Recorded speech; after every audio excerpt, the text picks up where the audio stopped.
Hey everyone, and welcome to another GameXplain discussion. I'm your host, Derek Bittner, and I'm joined today by Kotaku's Gita Jackson to give our post-review thoughts on Pokemon Let's Go Pikachu and Eevee.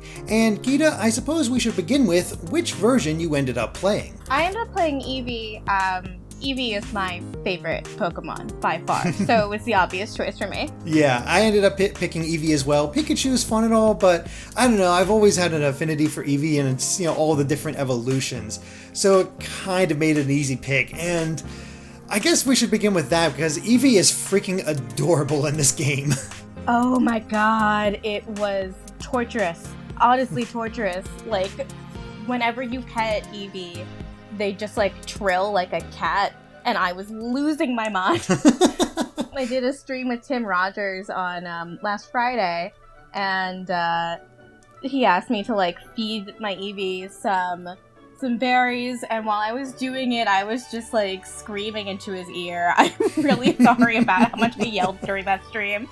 He probably regretted that request, but that's okay. But no, I'm with you. I'm here petting it, and all those different animations that would pop up as you're playing through the game, depending on where you're at, what you're doing. And they really did put a lot of focus into giving the Pikachu or Eevee as much personality as possible. I love the moments where it all of a sudden, it wasn't there and it popped up from below you or got really close to the screen like it was checking you out.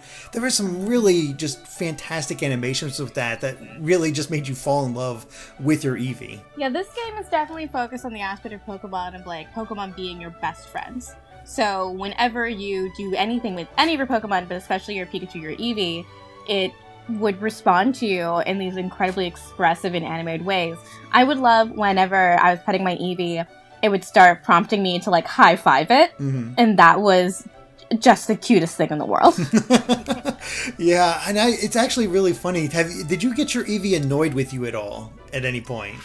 No, I never got my Eevee annoyed with me. I was very, very kind to it. See, I was doing guide work, so I wasn't paying as much attention to Eevee with all of that stuff. So I'm going through and doing all this, and every so often I'd have to, fly somewhere. So I'd go into the menu for that and have an Eevee interaction right away. And it always just every so often it'd have this sort of annoyed look in its eyes, like, Eevee wants you to play with it, or Eevee's tired of being ignored, or something to that effect. And I'm like, oh no, let me pet you real quick and make you feel a little better. And it did a good job of pulling on the heartstrings. Yeah, absolutely. No, this is, you play the whole game. You know this is a game meant for people that start playing Pokemon with Pokemon Go. It cribs a lot of the same mechanics from Pokemon Go. I went back and revisited Pokemon Go a little bit after I played, and it really wants to create that bond between the player and the game where you feel like you are actively bonding with and taking care of a pet of yours. And it's very successful in that endeavor, I think. I've never wanted an Eevee more than after playing this game. I just want a Nintendogs with Eevee at this point. It's almost a wonder they never did a Nintendogs-like game with Pokemon. That just seems like $1 million idea. Right? I mean, you also wonder why Pokemon Snap is not on Switch, but Nintendo is not one for making business decisions that make sense a lot of the time. That is very true. That is almost a theme of theirs. Every so often they can be completely brilliant, and then other aspects it's like, what the heck are you doing? Yeah, I think the Wii U after the Wii is one of those classic examples of yeah, we know the Wii was successful, but come on, guys. Come on. Did you really think this was going to work? I mean, as a prototype for the Switch, sure, great, but that's an expensive prototype on their part. Yeah, exactly. I think the Switch is a great console. It's now the console I play most often. But it was during that announcement, I was working that. It was one of the first things I did for Kotaku. They have this really intense way to cover press conferences, and Jason Schreier, our news editor, is in charge, and he's just a very intense man when it comes to news. And it was my first time covering a press conference, and I was sitting there not only knowing that I'd have to write all these breakouts, and I'd never done anything like that before, but just being please don't suck. Please don't suck. Thank God it didn't suck. Oh, thank God, yeah. Yeah, so I did read through your review, and you actually connected it very much to your own childhood, because you actually had the opportunity to play it in your childhood home, in your childhood room, so you had all these memories rushing back to you of playing through the original Pokemon Red and Blue. And that's an interesting aspect of way to bring it back, because you are right. It is being built as sort of like this bridge between the core series and Go, and I think it succeeds in that aspect.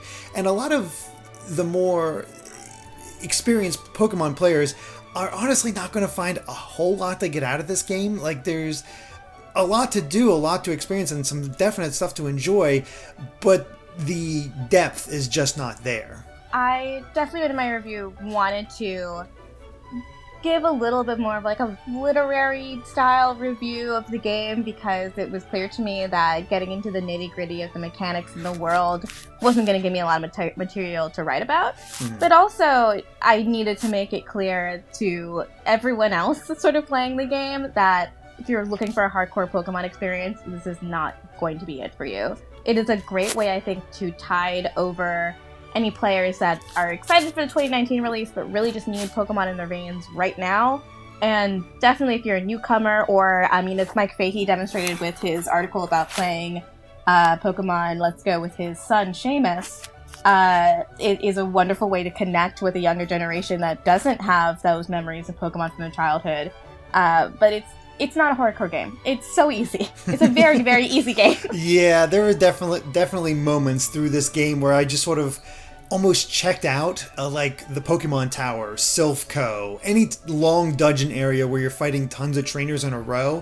For whatever reason, I was always excited as a kid playing those, but playing through this now, especially with, in the case of Pokemon Tower, access to Dark-type moves so you can just destroy those Ghost types, it required no thoughts whatsoever. It's just hitting the move, moving on, and going, so forth. So yeah, my Eevee had Bite in Pokemon Tower, and I loved Pokemon Tower and Lavender Town in general. When I was a kid, that was like one of my favorite towns in the original Red and Blue. But at this time, it was just a matter of send out Eevee, have it do Bite, and then move on every single time. Yeah, that is a bit of a problem, but the funny thing is I had more of an issue with too many trainers in a row than the change to the catching mechanics. I actually had no real issue with the catching mechanics, and I enjoyed catching all the different Pokemon, or especially seeing all the Pokemon in the overworld. That, I think, is a brilliant change to the system. Oh, I think that definitely was extremely cool, and I liked being able to choose which Pokemon I wanted to catch, for sure. And it also sort of made me focus on this aspect of the game that I used to find really tedious, which was battling Pokemon to get them weak and then throwing a bunch of Pokeballs and hoping that it catches. It was something that, doing that on top of having to battle a bunch of trainers in a row always just made me, really frustrated. But having catching and battling be pretty separate from each other, I think is, I'd be down to see that more often, honestly. I'd be down to see something like that in the new mainline game. Mm-hmm. Because catching Pokemon, I always caught in handheld mode. I tried docked mode, but the throwing mechanic, while there's some novelty there, and doing that for co-op is really fun, where you have to try to time it to get you and your co-op player to throw at the same time. That's pretty cool, but it's not, there's not a lot of fidelity there. I found it really difficult to catch the Pokemon I wanted to catch, especially in the higher levels where they move around a lot more. I could never throw the ball in the area that I wanted to throw it. But playing in handheld mode and having to twist your body around and figure out how to aim perfectly so you can get it right in the middle of the circle, that was actually really, really fun. Way more fun than I thought it would be. And it made me want to catch more Pokemon than I had in previous games. So that's interesting, because I rarely played this game in handheld mode, mainly because I had to record my entire playthrough for future guide work, so I couldn't not record parts what I was doing. So I didn't get a real chance to play it. But I did get used to the throwing mechanics with the Joy-Con or the Pokeball Plus, whichever I happened to be using at the time. But you are right. If you needed to get that Pokeball to the right or left and not the center, good luck. It's going to take about 3 throws until you finally get the idea of where it's at. And even then, you're not really going to get it where you're going to. Like, I was always shocked when I actually got an excellent on a curved throw or, a side throw.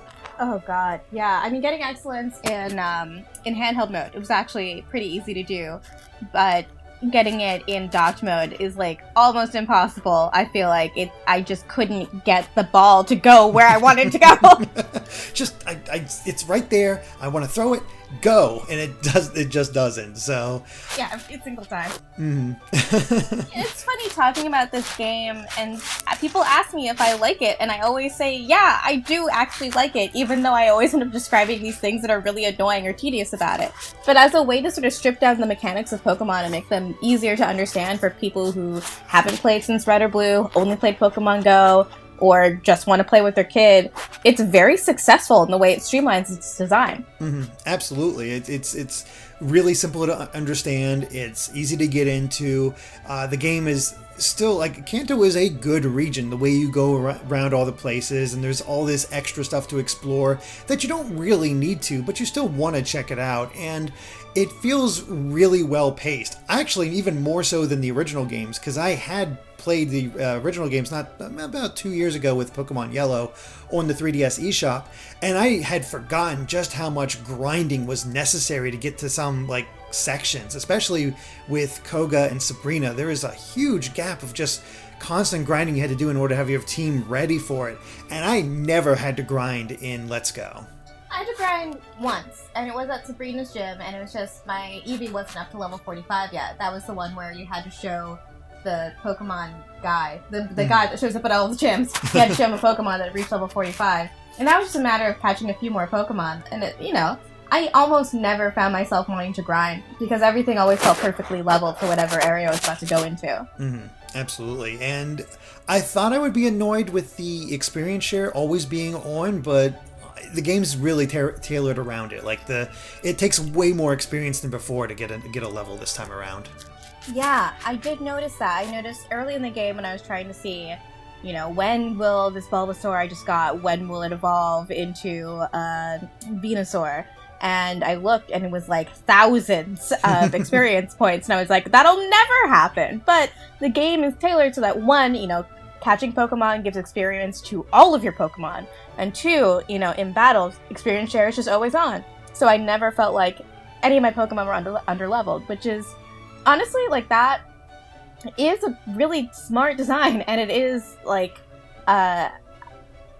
it takes a lot of work to actually make that work, so that every player will always be ready for the next area. And it's small and it's quiet, but it's a good way of making this game accessible. Mm-hmm.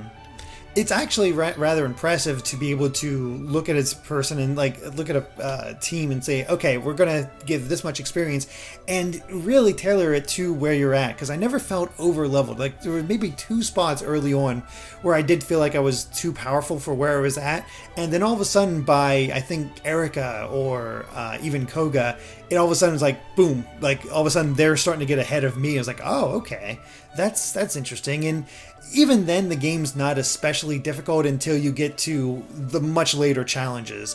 And we'll get into the more spoilerish aspects later on in the discussion, but for now, we'll keep it kind of general for now.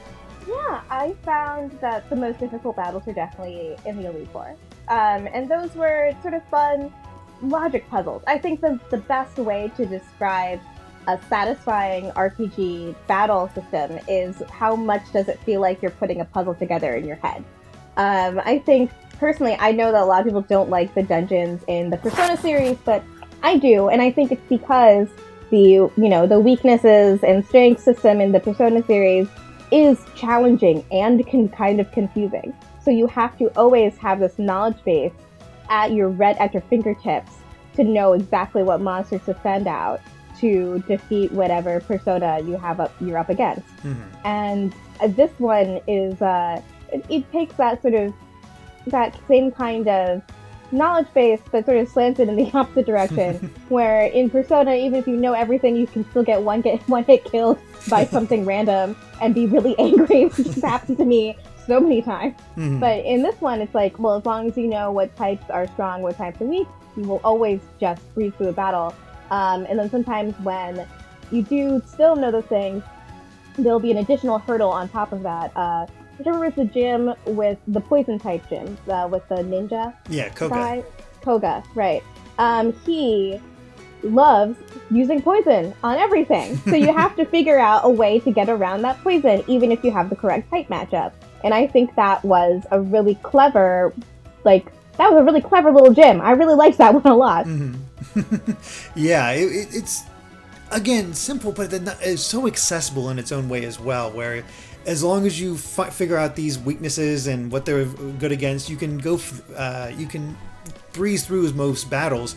But again, as you get towards the end, they start throwing out these Pokemon. Well, oh, obviously I'm have this Pokemon that's strong against that one, and then they bust out moves that are strong against the Pokemon that they're weak against, and all of a sudden, like, oh crap, I'm in trouble, and it can really throw off your game. But I like that aspect because it makes you prepared, and you should be prepared for whatever might be happening to you at that point. Yeah, no, it forces you to rethink of how you're using these moves and come up with additional sort of backup plans in case, the Pokemon you're fighting against has a random move that is, something that's strong against the Pokemon that you've sent out.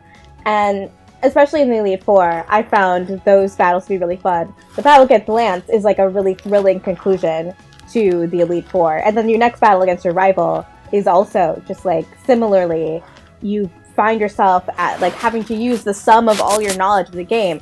And it's hard, I think, to make a player feels so satisfied when they finish one of those kind of climactic battles.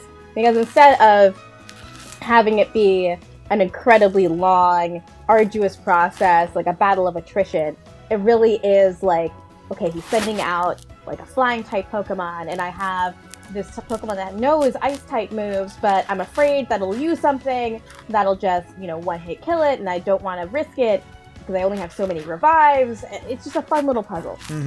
Yeah, balancing your funds in this game was really interesting because you do need to buy so many Pokeballs at this time around, and you get some through battles and whatnot, but there's still, the economy is a little bit different, and I found I had a lot less money than usual because of that, because you wanted to always have a ton of Pokeballs on hand, and that one usually can get away with like just 20 of each type, and I should be set most of the time, and no, I needed way more than that, and let's go. Yeah, I had hundreds of Pokeballs at a certain point. I ended up actually doing okay with money because I would end up selling the normal, base level Pokeballs whenever I ended up getting them. Because once you get Great Balls and Ultra Balls, it's just sort of like, well, why would I never use anything other than this? True. That is true.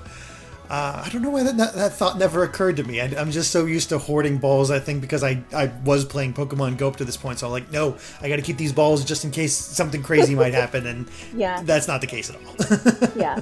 You want to be prepared, but there's such a thing as being over-prepared. Yeah, that is true. I frequently am. Near the end of the game, I was just like, I need some more money because I need to buy revives. Like, why do I just figure out what I can sell? So that's how I stumbled upon that trick. It was mostly desperation. Perfect. Now you mentioned dungeons earlier when you were talking about the Persona series, but that is a good point. The dungeons in this game, specifically the caves that you go through, those were always such a nightmare in the old games because it's just like, okay, load up on repels, let's get through here. And that's just not the case anymore. It's so much easier to dodge those extra Pokemon or take them on whenever you want, because it was always an all or nothing situation before. And now you really, like, that freedom of choice is so nice in Let's Go. Yeah, and what's even nicer is, like, now when you see those Pokemon sort of impeding your path in those caves, you're like, hell yeah, I need some more Pokemon. Yeah, so it feels way more like a benefit as opposed to an additional hurdle to jump over, and I really appreciated that, especially Seafoam Island, and then again in Indigo Plateau. It's like, well, hell yeah, I'm gonna do these battles, but here's an extra chance to get a little bit more experience to see if I can't push everyone up like one more level before I get to the Elite Four. Mm-hmm. Yeah, it's a great system. Like, there's some really good ideas here that I wouldn't mind seeing in future Pokemon games, specifically just having the Pokemon out and about and letting you choose, because the rarity is still there. There are some Pokemon that just refused to spawn for me a few times, and there was even more excitement. It's like, all of a sudden I was walking through and there was a shiny Pidgey flying by. I'm like, okay, going after that quick. Yeah, I love the way it encourages you to take these little detours because of the way it's designed. Like, if you see, like, a tiny or huge Pokemon, you're just like, okay, gonna stop whatever I'm doing and just catch a whole bunch right now, see how much experience I can get, and then move on. Mm-hmm. Absolutely. And how do you feel about the visual style of this game? Because it's not exactly a beautiful game, but it's very clean looking in my opinion, and I think it still has that great updated look to Kanto while still being very much a traditional game graphically. I think that especially with the Pokemon, the expressiveness of these animations are the best they've ever been. I was not ready for how excited I would be to see these Pokemon in like high definition. But you can see that they all have like individual personalities per Pokemon, and it made me just like really happy to see each one of them. Mm-hmm. I will say that the way they translated the towns made everything feel a little bit tight and a little bit small. Lavender Town is like 4 buildings. And I wish that there were just like a little bit more like buildings to fill it out to make it feel more expansive, more like you're traveling to real places.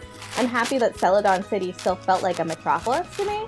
But you notice sort of like they did not, they could have just had it feel a little bit more bustling. Yeah, this is still, like, you're not going to see a bunch of different townspeople, sort of like you do with Sun and Moon, for example, where they actually did make each of those cities feel more like cities, even though they might not have been that much bigger than what you're used to.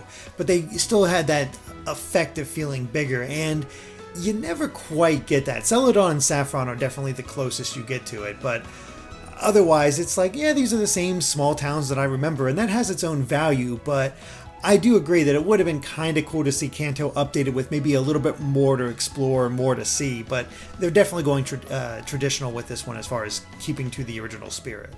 Yeah, no, they did their best to translate Kanto exactly as you remember it, and there's some value to that. I mean, a lot of what I wrote about in my review was nostalgia. I mean, it's a game that is preying on your nostalgia. And I use that phrase preying on, and it sounds like a real negative, but it got me. It shot straight to the heart, man. Like, if you grew up playing Pokemon, I played my first Pokemon game when I was like 8 or 9 or something. My parents got me a Game Boy Color, the clear purple one, for Christmas. And I completely irritated my friend who would come over to like share our Christmas presents with each other because all I wanted to do was play Pokemon. That's beautiful. But, it's being able to tap into that experience in a really pure way does have its value. And I think if I were a parent, this would absolutely be something I would try at least to get my kid to play with me so that they could have a similar experience that they could call back on and remember. Yeah, I think this is a really good parent-child game. I'm not sure about friends game, because that's the one thing I noticed about the co-op is that it's a lot of fun. Like, it is fun to catch Pokemon together and battle together, even though that makes the easy battles even easier. But I found walking around it to be a lot less satisfying because you couldn't encounter Pokemon as the second player. You couldn't pick up items as the second player, and it felt like you're just sort of there to be like, yep, you're there. Yeah, when I was playing with Tim, and let me try to break out my Tim Rogers impression, which every professional games journalist, I think, has a Tim Rogers impression at this point. When I was playing with Tim, he was like, oh man, I can't even talk to people. I'm just reinforcing that I'm your slave. I was like, yeah, I mean, that sucks. That does suck for you, because you're just sitting here while I do everything, waiting for me to, stumble upon a Pokemon or walk into a battle or something like that. And it was like I could see him fidgeting and getting bored while we were both in the booth. And I did feel bad. If this was a kid, I'm sure that they would have a lot more fun because they don't have a 40-year-old man's brain. So. That does help. Yeah. Yeah, I mean, kids would be able to amuse themselves just because they'd have a Pokemon following them around. They'd be running all over the place. They'd be having a good time just, being that second player. Yeah. It is, I think, it's geared toward a very specific set of people. It's geared toward those with nostalgia for Red and Blue who haven't played in a while or just are really willing to embody that moment of nostalgia, or someone with a parent or like a babysitter, someone who could, share this with a younger child. It's not a game for people that want to share this with another adult. Like, it's just not going to be satisfying. Mm-hmm. It's definitely a really self-selecting game, I think. You will know if you want to play it or not. If you want a hardcore Pokemon game, you will not like this game. If you want to share this with maybe your spouse, it might not be that fun for both of you. But if you are a parent with a kid or someone who has deep, emotional memories of playing Red and Blue, you'll love it. Like, you'll just love it. It does, all the easier mechanics, all the stuff doesn't matter. Which I guess is what I was trying to get at in my review, was it doesn't, it could have been a way worse game than it actually is. But it's Pokemon, and I really love Pokemon, and I'm always gonna love Pokemon.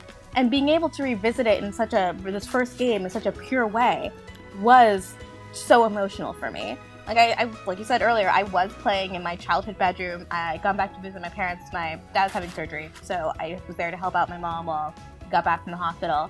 And I played it, in the same way I played Pokemon when I was a kid, which was up into the wee hours of the night, like with all the lights off in my room, so my mom wouldn't come upstairs to check on me, underneath the covers. And I couldn't help but remember how thrilling it was to play that game for the first time.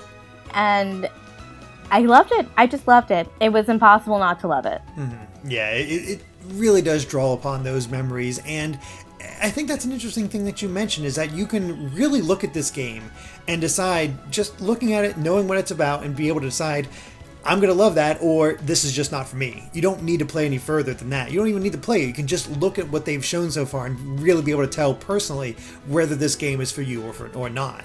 And, I liked certain aspects of this game a ton, but I still crave that Gen 8 experience with the Pokemon 2019 game. I think that's where the real meat of Pokemon is going to be, at least for me personally. But I cannot discount just how good this game is for people just getting into the series, or those coming from Go, or kids, or whatever situation you might have where you just want to experience this game again.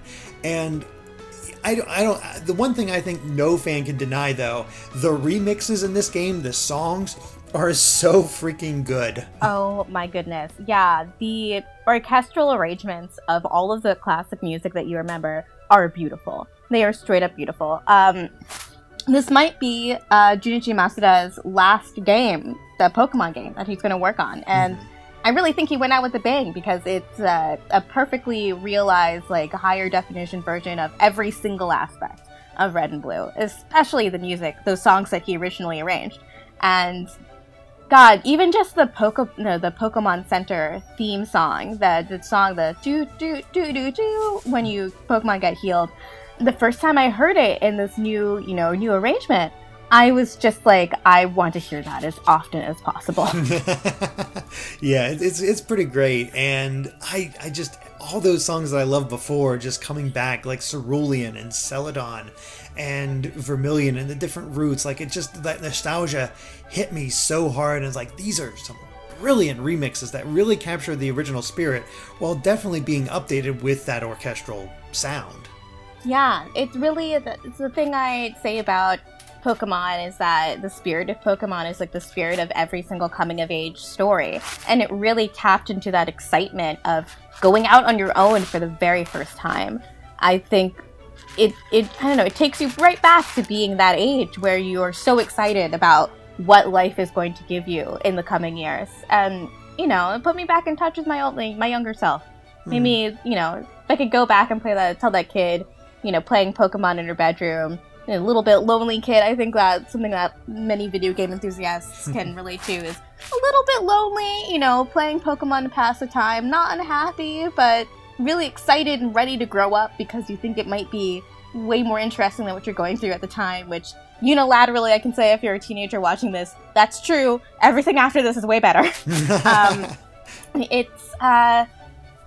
It really gave me a sense of closure with that past self. Hearing everything, hearing those songs, and tapping back into that feeling, really just sort of like, well, I did go out on my own, and I did experience the world, and I did learn new things, have new experiences, create deep bonds with people that I still know and still are friends with. I live with my good friend who I've known for 10 years. And oh, wow. Yeah, I know. Every time we say that, we both give each other a look like, oh my God, we're ancient people. But it was fulfilling. It was a fulfilling experience. It's such a polished game, and I think the music is a really good example of exactly how they managed to reach deep into your soul and just bring out the past. Mm-hmm. Absolutely, and it's a wonderful feeling when you can get that kind of connection with the game and get that aspect out of that experience. And I really appreciate it. And I think I'm going to dive into spoilers at this point, because I do want to talk about the story, because it's the same basic story as before, but all the little details are so nice. Like the way they integrated Blue into this game, I did not expect that. And Blue is almost the linchpin of this, despite, not being your rival anymore. The way he sort of like test you before you take on Team Rocket, like, hey, some responsibility, that's cool. Or defeating that one Team Rocket member and him like, well, I'm still bigger than you, so I'm gonna like toss this key away so you can't get it, even though all that, like, there's these little moments where they really like address some things that I always wondered, or fleshed out other things like, why is Team Rocket attacking Silphco, or aspects like that. The story, I think, worked the best it's ever been for Kanto. Yeah, I think the ways they expanded on little plot points of the original story and gave them a bit more depth. Definitely the stuff with Silphco and the motivations of Team Rocket, for sure.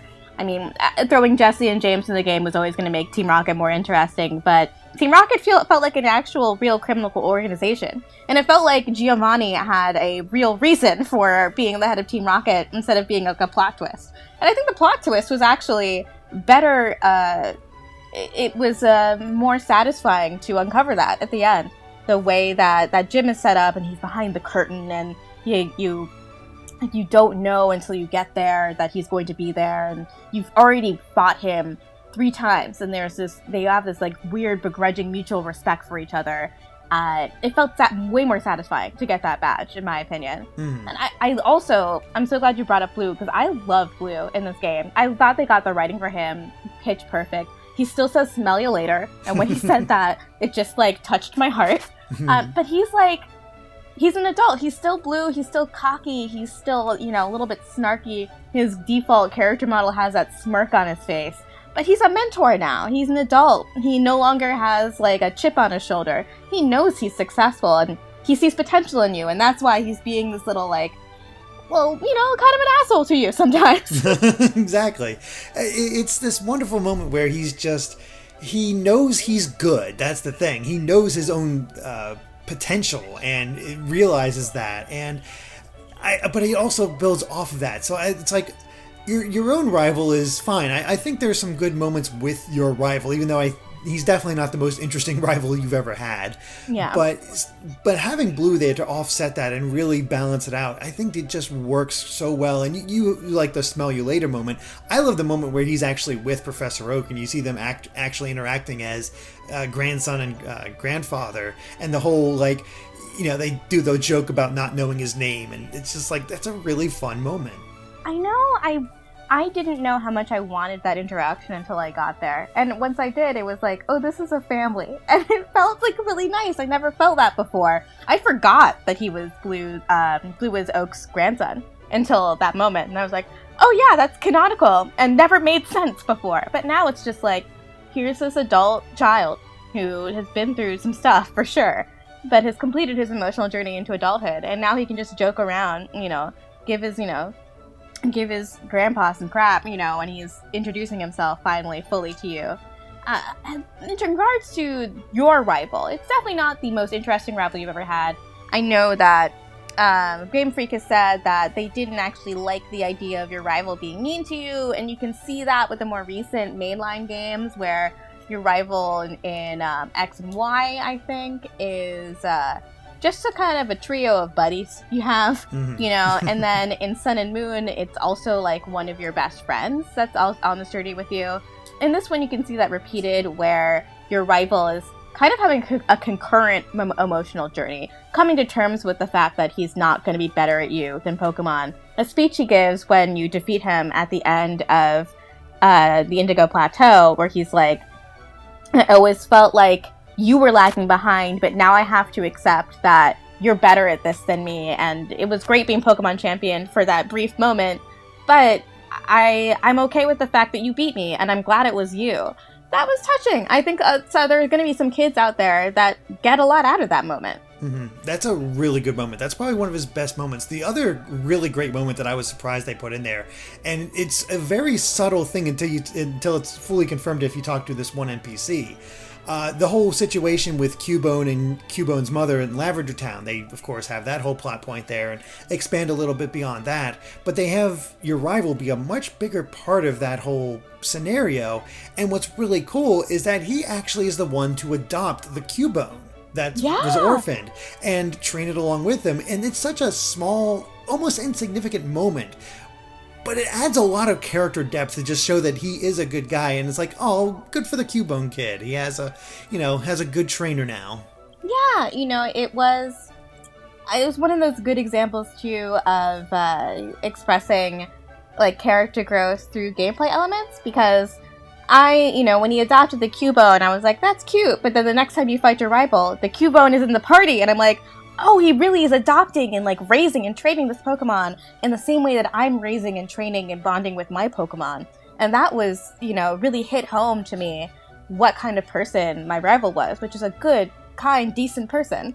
Mm-hmm. Yeah, absolutely. Because his character design, even though he's a good guy, is still coming across as antagonistic. I think it's the eyes. I think it's the eyes. Yeah, he looks kind of mean, but he really isn't at all. He's just a decent kid who, as you said, is just he's so used to being better than you, and all of a sudden when this whole Pokemon journey starts, it's like, oh man, he's constantly beating me. How am I dealing with this? How do I come to grips with this? Yeah. And like that whole thing about like, especially dealing with Team Rocket, where he doesn't feel like he contributed as much, and Blue tells him like, no, you took down Archer, which was another fun surprise for those who played Heart Gold and Soul Silver, to see one of the Team Rocket admins show up out of that game and be in this. And that's, again, really cool moments for longtime Pokemon fans.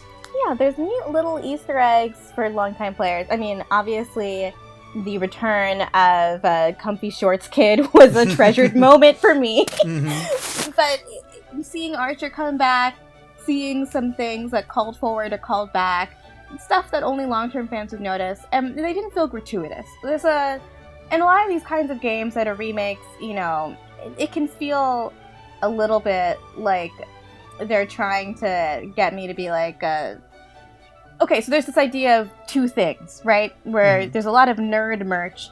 It's just a combination of two nerd things. It's like you see the Scooby-Doo people coming out of the TARDIS or whatever. And it's the only goal of that is to get you to buy it by saying like, hey, you remember that, right? You remember that. You remember those two things? Well, here those two things are now together. But I didn't get that with this. It felt genuine. It felt very much like they wanted to reward you for being a long-term fan. And that, I think this was, I think it's a good game. I just have to say, I think it's a good game. People ask me on Twitter, in the comments of my articles, over and over if I think it's good. And like when I look at these details, at the polish, not just in the gameplay, but in the story and in the way they implement these, these rewards for people who've been Pokemon fans for now over 20 years, it's good. I just have to say it's good. Like the amount of skill that it went into making this, the amount of subtlety and appreciation for the player. That's only evidence of a game being good. Yeah, it's definitely not a bad game. I enjoyed it. It's just I think your level of enjoyment will change depending on where you're coming into this game from. But I think even like hardcore Pokemon fans would find things to like about this game that might not get in the next Pokemon game, the actual core series. So I think it's worthwhile in that regard. Did you get to play much of the post-game content? Not yet. I'm working on the Master Trainer stuff. The problem is, a lot of these Master Trainers have Pokemon that I have not played with at all, so that means I have to go back and catch Pokemon and level them and etc, etc, etc. You can see the gameplay loop that they want to get you in. Mm-hmm. But I think the Master Trainer thing is very clever. And I need to go and find the Eevee Master Trainer and see, test my skill against them. Mm-hmm. I can see myself returning to this game for the post-game stuff. Yeah.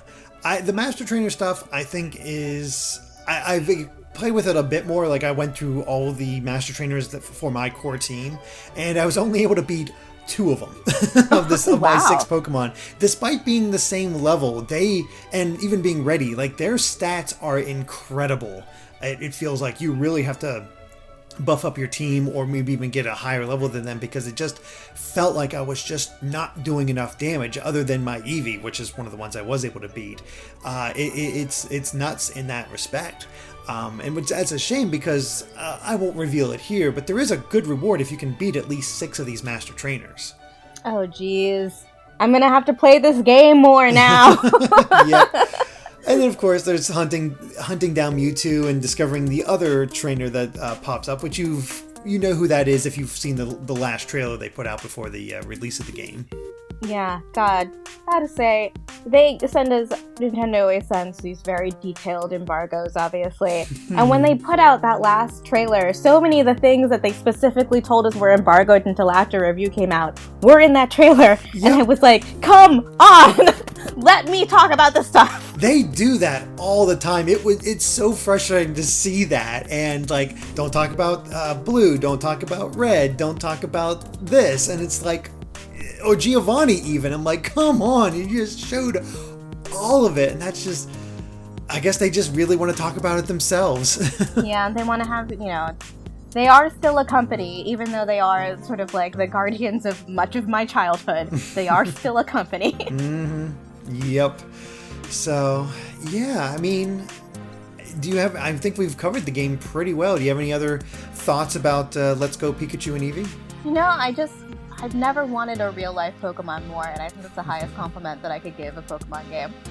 Yeah, I think you're on the right track, as they really made you feel connected to this world, and there's a lot to enjoy here, especially as a portal for Go players to get into Let's Go, or even just complete newcomers to get into the mainline games. Like, this is a good starting point, and I think there's a lot to enjoy here.